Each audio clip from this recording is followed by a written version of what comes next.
Welcome back to another Stampede Blue Colts cast. Ladies and gentlemen, I'm your host, Matt Danley. Thank you guys for coming back to the show.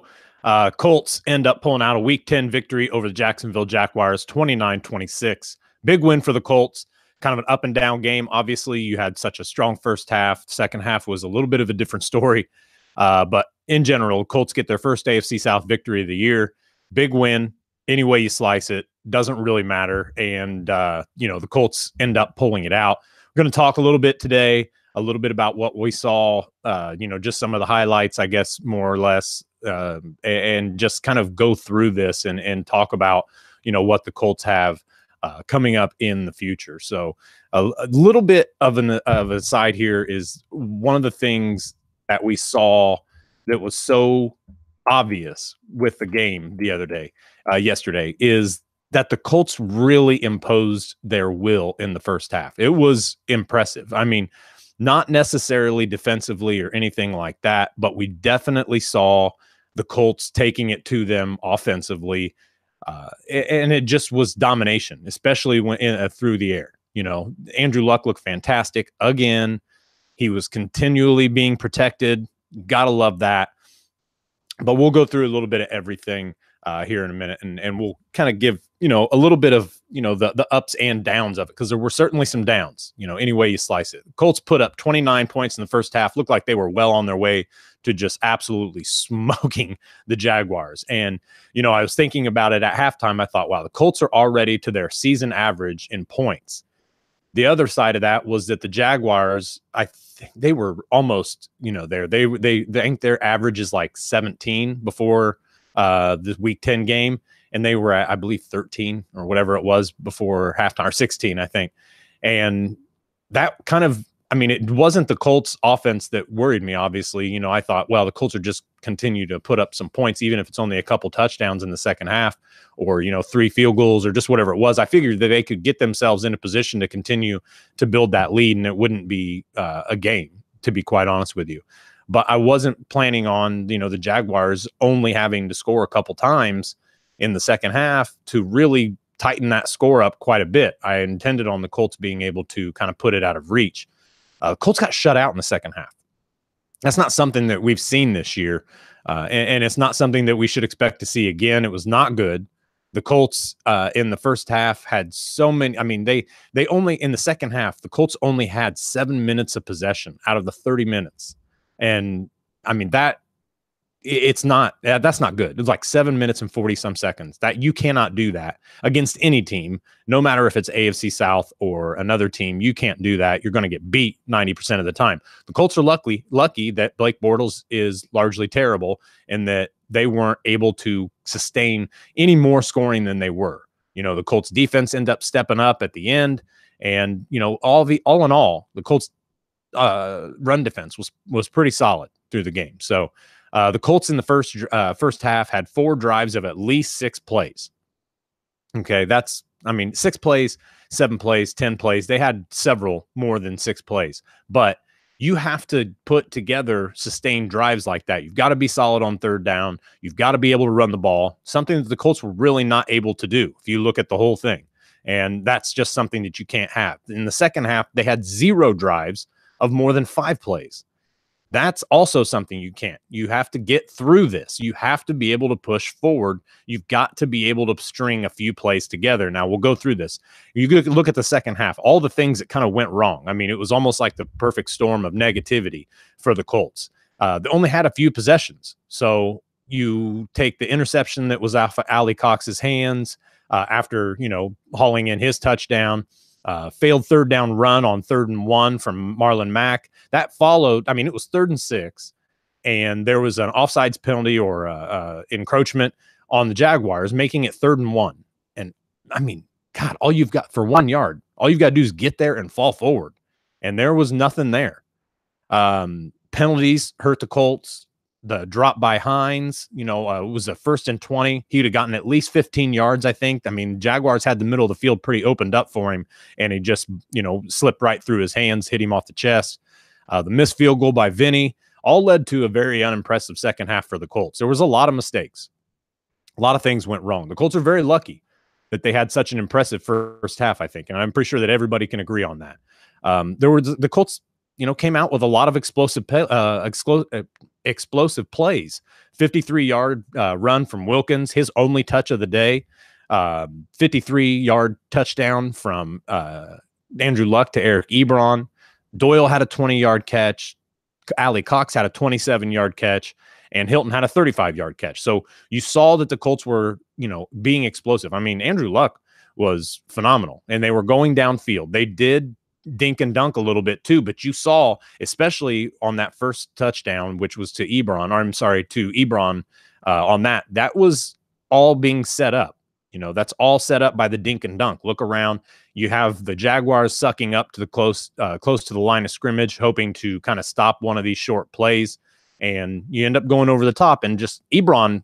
I mean, T.Y. Hilton might want to give him his nickname, the Ghost, because they didn't. I mean, there was another couple plays, and I think it was on Allie Cox's touchdown. Eric Ebron was still wide open in the corner of the end zone. They did not guard him at all day. He could have had easily 6 catches and probably 4 or 5 touchdowns if he wanted to be, because they just did not guard him. They could not guard him, and they were not on it together. The Colts completely disassembled that Jacksonville defense, like just one play at a time, just continually making them make mistakes. They were not good in coverage. The Colts really, really looked hard and good in the first half. The Colts also gave up some explosive plays. That 80-yard touchdown to Moncrief, that should have been a tackle. I mean, Malik Hooker came over, was in good position at least to stop him. Should have either A, wrapped up, or B, got him out of bounds, and he didn't either. That can't happen. You've got to be physical, especially along the boundary. That is unexcusable. I mean, you just cannot have that. Fournette had a 31-yard play. Yeldon had a 20. I mean, there was some other plays. I think their longest rush of the day was like 13 yards. And the Colts held them to, I think, 91 on the day. And that's pretty good, because I think they rushed the ball like 30 sometimes. So you have to like that, the end result. It didn't always look good. The Colts didn't always stop them, but they did do some things that were really impressive. We'll get to that here in a minute as well. Luck was 21 of 29 for 285 yards, 3 touchdowns and a pick, and almost 10 yards per attempt, 9.8. So you've got to like that. Like I said, going downfield, good yak. Big plays helped, obviously. The Colts running game, however, minus Jordan Wilkins' 53-yard run, we're at 1.2 yards per carry, 28 yards on 23 carries. That's ugly. Okay, the Colts have been excellent the past few games. I mean, 2 back-to-back 200-plus yard rushing games. Marlon Mack, 89 3 weeks ago, or 4 weeks ago, I guess, when considering the bye. And then the past 2 weeks, well over 100 yards on both of them, 120-something, 130-something. I mean, you're not going to get that every week. I get that. But you've got to maintain. I mean, the Colts just got manhandled up front in the running game, and they did. They were missing blocks. They were getting some blocks and being successful with their blocks, but there was such a cluster up front. And Jacksonville really did a pretty good job of closing up that middle. The Colts didn't have a lot of kick out opportunities where they could bounce out and try to get a bunch of yards. That was, Jacksonville held their own in loading up the line of scrimmage and keeping the Colts running attack really, really pretty stagnant, aside from that big run from Wilkins. That big run was nice. It was good to see that. You liked the play design. It was really good. It was well executed. So you have to love that. A lot of guys out there in front trying to help him get some extra yards blocking for him.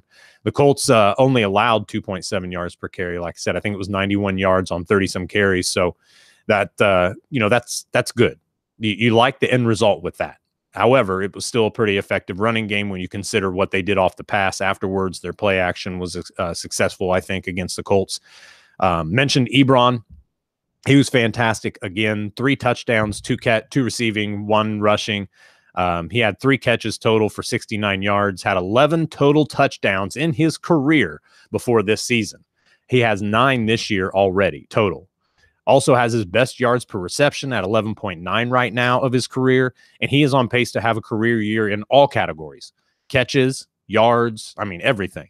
So Eric Ebron right now is one of the Colts' best weapons, one of the best, and one of the most effective for that matter. He's had some drops, in a couple games. I think it was the Texans game. I can't really remember. It's been a few weeks, okay? And he's had some drops. But largely he has been very, very reliable for Andrew Luck. And you continue to see that the chemistry between those two is growing, and he continues to go to him. He's going to feed that dude until he just can't do it anymore because he is that effective.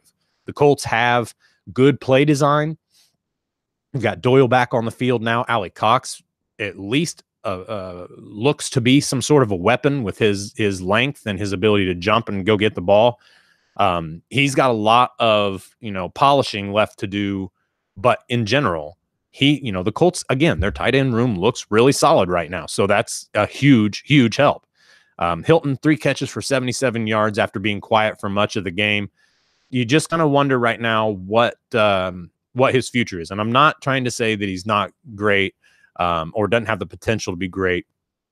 And I don't mean that he's going to possibly not be a Colt for very long. That's not what I'm getting at. What I'm saying is it makes you wonder what maybe Ballard and Wright kind of see in him.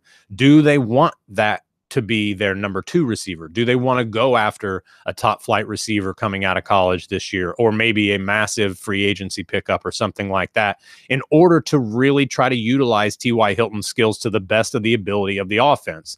Can you have a guy that's short, and a guy who is like mainly take the top off a type of defense?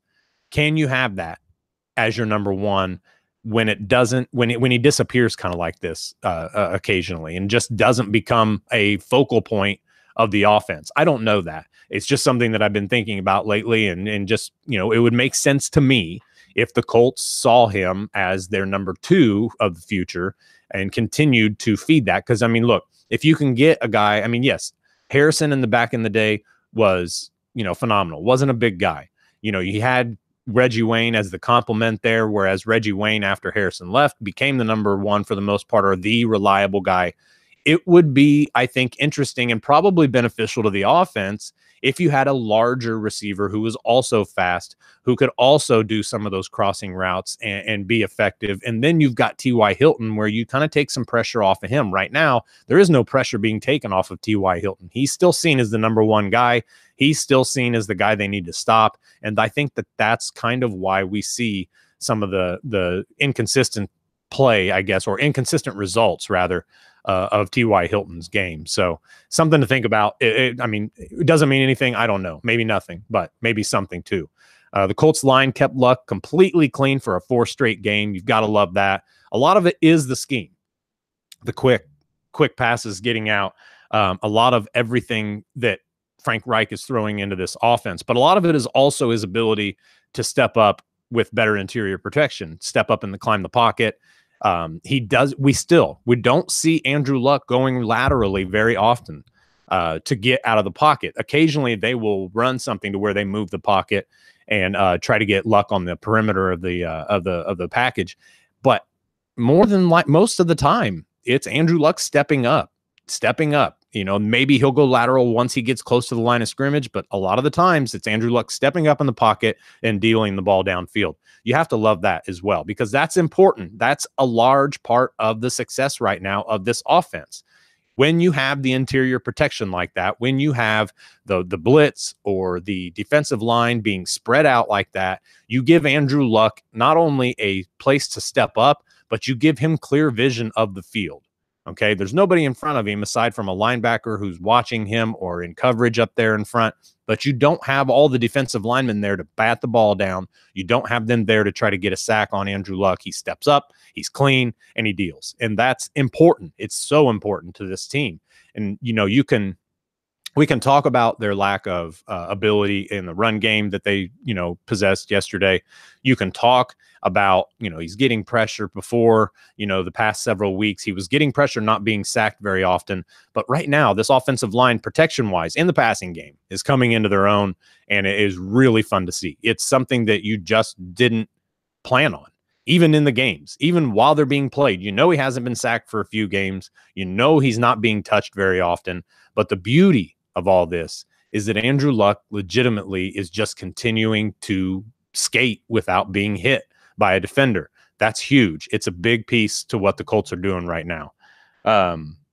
Also, Anthony Walker, Clayton Geathers both had 10 tackles throughout the game. They were active. They were not fantastic, but they were eating up a bunch of tackles. Darius Leonard did not lead the Colts in tackles this time, which, is whatever. Darius Leonard was still very good. He was still very active. He gained some pressure a couple times. And mostly you just see him as a guy around the ball all the time. One game where he doesn't have 15 tackles is not a bad thing. He is still a fantastic player. And you like to see Anthony Walker. I told you guys before, I think Anthony Walker is underrated. Clayton Geathers, a lot of his were downfield tackles, but he had a couple times where in the beginning of the game, the defensive line was slanting. We've talked about this several times on the show. The defensive line would slant to the left, but the backside, Clayton Geathers was a big part of this. So was Kenny Moore. Those guys were shutting down the backside so that the cutback opportunities were not there. That's a big piece to the Colts being able to be a run-stopping defense. You have to have those safeties, the backside corners, and you have to have linebackers who are smart enough to see the play, don't over-pursue, and are able to get those guys to a minimal gain, if anything at all. Kenny Moore, like I said, was great, knocked down several balls yesterday, was in the hip pocket of the receivers when he was there. Didn't have a flawless game, but, man, he was good. Now, I've told you guys this in the past, too. You can talk about the mismatch when other receivers and he get matched up because of the size difference. But Kenny Moore is an active dude. He is great at mirroring receivers, and he gets his hands in the way. Sometimes you just have a receiver that makes a great catch, and there's nothing you can do about it, no matter how good your coverage is. But Kenny Moore has been fantastic, in my opinion. He's going to continue to be because he just has very good read and react ability, and you have to love that from a corner. The Colts corners, I don't think they're great right now, but we saw some really good plays. Pierre Desir had a nice play, nice pass breakup yesterday. You saw Quincy Wilson in there a little bit more than we have in the past. I think he was kind of average, yesterday. Not great, not bad though either. He was physical. So you'd like to see that as well. But the Colts do need an influx of talent at the corner position. However, I think they've got a really nice base going on right now. Whatever they do with that, whoever stays, whoever goes, I think that you can look at some of the young guys, especially Kenny Moore, and say that's a piece that the Colts need to keep for a while because he does a great job of closing on the receiver, and he does a great job mirroring and in man coverage, in my opinion. The Colts defensive line really needs a boost right now in terms of creating pressure.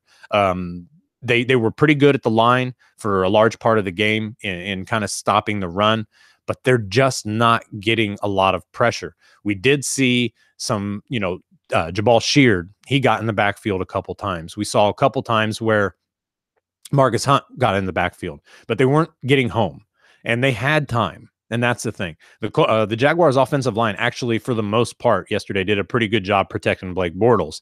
And if you can we all know this. Look, this is even for good quarterbacks. If you get in their grill and you do it consistently and you hit them a few times, their game plan changes. They see that pressure all the time. And even guys, though, just the same. On the other side of the coin, even guys like Blake Bortles, who aren't very accurate and aren't very good quarterbacks in all, in terms of the passing game. Anybody can throw a dump pass over the back of the defense, I think. I think that's pretty obvious. But even bad quarterbacks can be good if they don't have any pressure on them. And the Colts, kind of proved that yesterday. They only had one official quarterback hit yesterday, and it was from Tyquan Lewis. I thought Lewis was fantastic. He looked good coming off the edge. He didn't have a huge statistical day.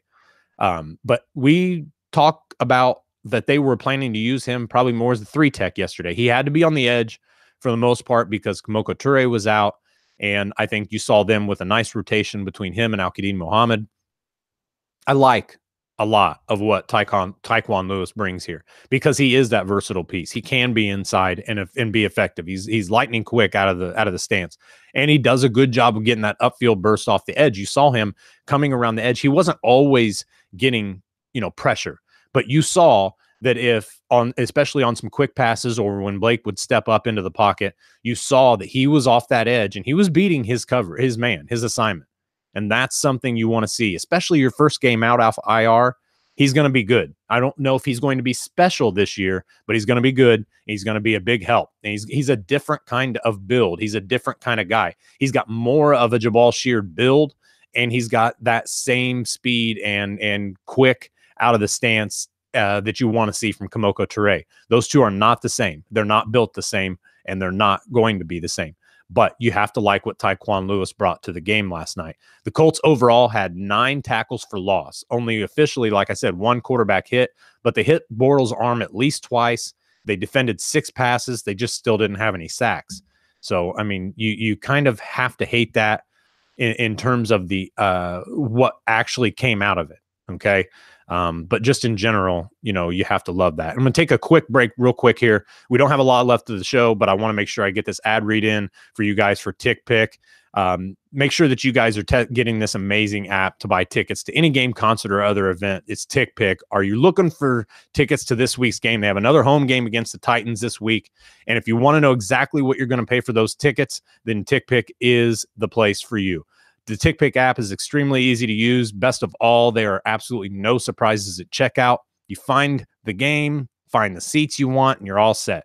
Think StubHub without any fees. You get the same tickets, same seller, but absolutely zero fees. You save 10 to 15% on every ticket order. And get this, for you guys, they're offering you an amazing offer of $15 off any single order over $99. Like I said, that doesn't include any shipping. So if it comes through a delivery system, that's separate. That has nothing to do with Tick Pick. If you get that stuff as an automatic ticket transfer, that part's free, $99 for your total thing, or more than $99, and you're going to get $15 off. All you have to do is enter Stampede15 as your gift code at checkout. This isn't a sign-up offer either, so if you've already got the app, you're still good to go. You can still get it. Not only do I use Tick Pick, but these guys are so good, I wanted to make sure that everybody got the knowledge about this company. I approached them. It was just so stinking easy, and nobody likes to find the seats they want, then get that smack in the face at checkout of another $35 to $50 in fees being added. I'll never use another ticket app again. It's a very user-friendly app, and you get the same great tickets and lightning-quick ticket transfers. Remember, that's TickPick, and use the gift code Stampede15 to save yourself $15 on any order over $99. Go to TickPick, take advantage of this crazy offer today. 100% Colts verified tickets on your phone. Get it. Trust me, you'll be glad you did. We talked about Tyquan Lewis a little bit, Anthony Walker, and these guys. Defensively, the Colts weren't fantastic throughout the game, but they did, like I said, these 9 tackles for loss. That's a lot. Okay. I mean, that is a lot. And you saw that they weren't getting all of the pressure immediately, but they were doing great going side to side. Okay. You saw some of the defensive ends and some of the linebackers being able to pop out to be able to get things done. That is important. It's important for them to get there and kind of not close off the edge, but force those running backs to stay out and not be able to turn upfield. They did great doing that, and it really, really paid off. Overall, the Colts were 6 of 11 on third down. The Jaguars were 9 of 17, about the same percentage there, just on different attempts. And the Colts were 3 of 3 in the red zone, allowed 2 of 3 from the Jaguars. Overall, I mean, there's almost nothing to talk about in the second half other than a few mistakes, a couple missed opportunities. The first half was blowout, right? The Jaguars offense was still making some plays. They were still putting some points on the board. But overall, we saw how explosive this offense can be.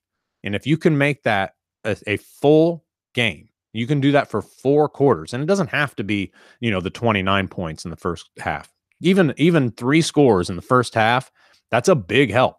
But you've got to be able to do it for 4 quarters. You've got to be able to be effective. You've got to be able to run the ball. And the Colts could not run the ball yesterday. Like I said, you take that 53 yards away, you've got like 20-some yards rushing. That's not okay.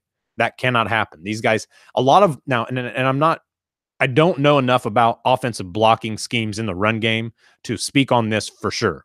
But what I am saying is I noticed a little bit more of the offensive line trying to get to the second level before they secured their blocks at the line of scrimmage. Yes, you want your guys to be able to get to the linebackers because that's second level yardage. I mean, that's where you really break a run. But you've got to secure the block in front of you first. And they weren't doing that a lot. We saw Quentin Nelson get beat once. He had a largely really good game, but we saw him get beat at least once. We saw a couple times where the tight ends would try to block down. They weren't able to do it. They were not able to secure those blocks, and that's a problem.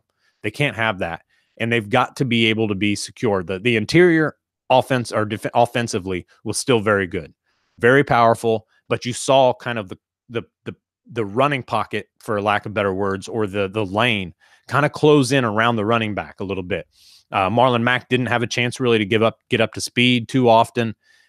Some of the other guys that were back there, Nyheim Hines was, basically nothing out of the running game. That a concern? I don't know. But that is going to be a template for other teams in the future. Okay. And the Colts have, I wouldn't say some really powerful teams coming up, but they've got the Titans. They're one of the best defenses in the league. Okay. Then they play the Dolphins, who also have a really good defense, and they're active up front. Their front seven's pretty impressive. And then they go back and face the Jaguars again, December 2nd. That's 3 really good defenses in a row, 4 if you include Sunday's game. Then you're going to play the Texans, another powerful defense. The Cowboys, their defense is really solid. The Giants, But then you go back to the Titans to finish the year. The Colts are going to play a bunch of defenses this year, or the second half of this season, a bunch of good ones. So the Colts have to be effective for 4 quarters in the run game. They have to be effective for 4 quarters in protection. And Andrew Luck has to continue to be great in the passing game. These guys have to be more consistent. Now, there's kind of a thing that I've been thinking of in terms of Frank Reich and what he brings. This is really an important stretch for him. Okay. In the past, we've seen Pagano just kind of, crap out in the second half of the season. Frank Reich can really do a lot for this fan base, for the team, for the guys who are going to be on this roster for quite a while. He can do a lot by really trying to stay level and getting these guys to take off in the second half of this season. They're, like I said, they're going to play a lot of good defenses. Okay. Some of their offense, the Titans put up 30-some points yesterday on the Patriots. The Dolphins, their offense is pretty garbage as well. Osweiler, as soon as pressure comes, he just takes off and then he gets sacked. I think the Dolphins were sacked like maybe 8-9 times yesterday. It was ugly. If the Colts can get any kind of pressure on him, that should be a win for the Colts. But then you still have to play, some decent teams that can put points up. The Texans can put points up. The Cowboys showed, last night with their win over the Eagles, that they can put points up. The Giants have the ability to put points up. The Colts have to do it on both sides of the ball through the second half of this season. Yes, they can win. They could run the table, legitimately run the table for the rest of the season.